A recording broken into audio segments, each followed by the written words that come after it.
Space Elite Force 2-in-1 contains two games, the 2018 Space Elite Force and the sequel that was released in 2020, Space Elite Force 2. So is this shoot 'em up bundle worth it? Find out in my review. Now, a copy of this game was kindly provided for review purposes.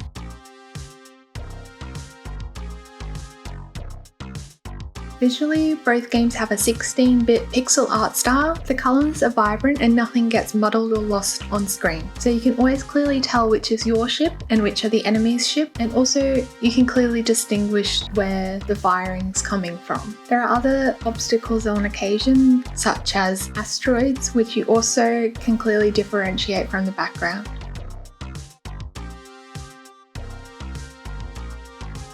The music is upbeat and fits the retro arcade game vibe. It has guitar riffs that melt into the background amongst all the constant sounds of shooting. Both games do have similar music, so it brings a sense of cohesion between the two games.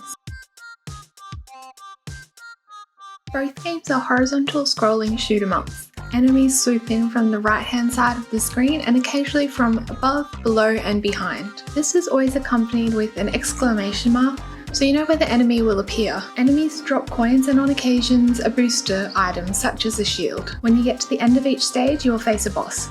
Fairly standard for this genre. The controls of both games are tight. I had no issues with the response while playing, which is important for this type of game. I felt everything was fluid and it made the game enjoyable to play. Whilst not a bullet hell, you can get a little more challenge depending on if you use points to level up your spaceship and its weapon or not. I actually found once I had leveled up the missiles, so they seeked out enemies, it made the game incredibly easy to breeze through and provided little challenge. So if you want more of a challenge, maybe don't select that as your alternative weapon. Upgrades for your ship are done by the menu post each area. In the first game you spend coins to level up the different systems, and in the second game you use energy cores. Both are dropped by the enemies once defeated, noting you actually have to fly near the coins or the energy cores in order to collect them on the screen. Personally, I preferred the energy core style of the second game. It just was a lot less numbers to deal with, and it made it a little bit more streamlined in the upgrade screen.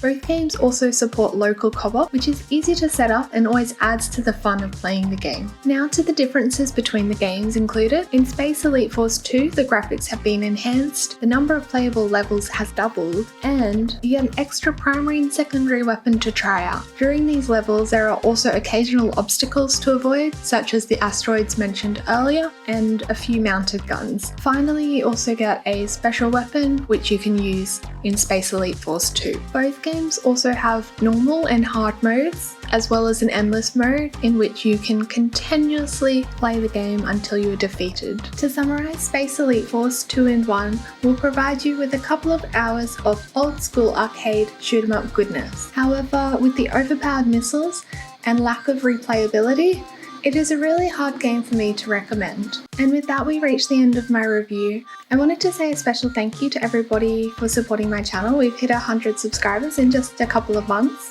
and your support really means a lot to me. So until next time, bye bye.